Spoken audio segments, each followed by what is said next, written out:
Assalamualaikum warahmatullahi wabarakatuh. Halo anak-anakku semua. Pada hari ini kita akan masuk pada pembelajaran tema 1, subtema 1 pembelajaran ke-1. Subtema 1 ini membahas tentang alat gerak hewan.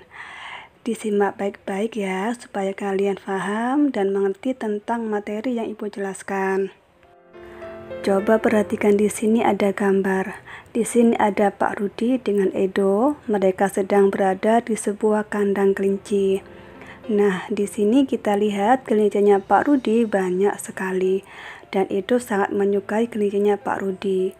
Sampai-sampai Edo mau membantu Pak Rudi untuk memberi makan kelinci-kelincinya. Nah, coba perhatikan kelinci ini. Siapa yang tahu apa sih alat geraknya kelinci itu?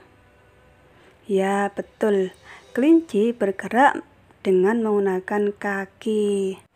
Makhluk hidup itu memiliki satu ciri, yaitu bergerak. Jadi, salah satu ciri makhluk hidup adalah bergerak. Hewan dan manusia menggunakan alat gerak untuk berpindah dari tempat satu ke tempat yang lain. Pada hewan dan manusia, alat gerak itu dibagi menjadi dua. Berarti ada dua bagian, yaitu pertama alat gerak aktif dan yang kedua alat gerak pasif. Alat gerak aktif itu yang ada di dalam tubuh namanya otot, dan alat gerak pasifnya adalah tulang. Perhatikan di sini, otot ini adalah bagian yang berwarna merah dan tulang adalah yang berwarna putih. Kenapa sih otot itu disebut alat gerak aktif? Otot disebut alat gerak aktif karena otot itu dapat bergerak.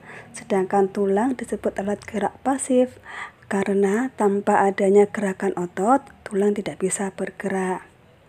Jadi harus ada otot, baru tulang itu bisa bergerak. Selanjutnya adalah alat gerak hewan.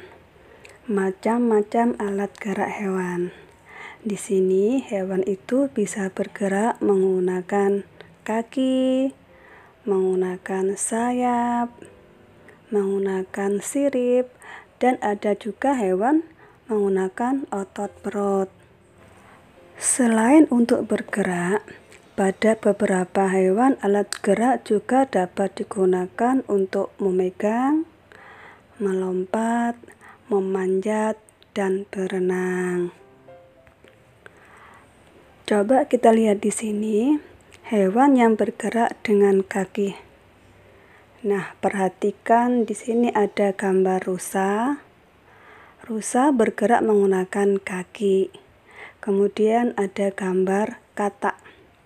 Katak juga bergeraknya menggunakan kaki. Dan juga ada orang hutan. Orang hutan bergerak menggunakan tangan dan kakinya. Selanjutnya, hewan yang bergerak menggunakan sirip. Pasti kalian tahu hewan apa saja yang bergerak dengan sirip? Ya, hewan yang bergerak dengan sirip adalah ikan. Semua jenis ikan itu bergerak dengan sirip. Selanjutnya, hewan bergerak dengan otot perut.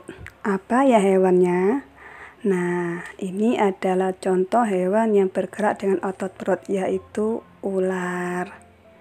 Jadi, ular bergerak menggunakan otot perutnya. Dan ada juga hewan yang bergerak dengan sayap. Hewan yang bergerak dengan sayap ini Bu Guru beri contoh lebah dan burung. Jadi, tanpa organ gerak, kita tidak bisa melakukan kegiatan apapun. Begitu pula dengan hewan. Kalau hewan tersebut tidak punya organ gerak, maka hewan tersebut juga tidak bisa melakukan kegiatan apapun. Nah, coba sekarang kita baca salah satu dari sebuah paragraf. Salah satu ciri makhluk hidup adalah bergerak. Secara umum, gerak dapat diartikan berpindah tempat atau perubahan posisi sebagian atau seluruh bagian dari tubuh. Makhluk hidup akan bergerak apabila ada rangsangan yang mengenai sebagian atau seluruh bagian tubuhnya. Nah, apakah kamu masih ingat apa itu ide pokok? Ini ada satu paragraf. Dari satu paragraf ini, apa ya ide pokoknya? Nah, betul. Ide pokok adalah gagasan utama dalam suatu teks. Bagaimana cara menentukan ide pokok? Yang pertama, kamu harus baca teks secara keseluruhan terlebih dahulu. Jadi, dibaca dahulu satu paragraf tersebut. Setelah kalian baca satu paragraf tersebut, baru kalian tentukan mana yang termasuk kalimat utamanya.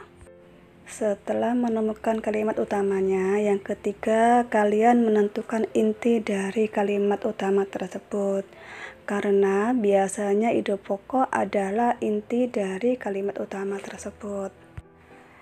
Biasanya kalimat utama itu adanya di awal atau di akhir kalimat. Dalam satu paragraf terdapat kalimat utama yang berisi ide pokok dan juga kalimat pengembang. Jadi dalam satu paragraf itu kalimat pokok, tapi ada juga kalimat pengembang. Satu kalimat pokok dan kalimat yang lainnya itu disebut kalimat pengembang. Jadi kalimat pengembang merupakan pengembangan dari kalimat utama atau kalimat pokok. Nah, sekarang kita coba tentukan ide pokok paragraf di bawah ini. Ini paragraf yang tadi ya.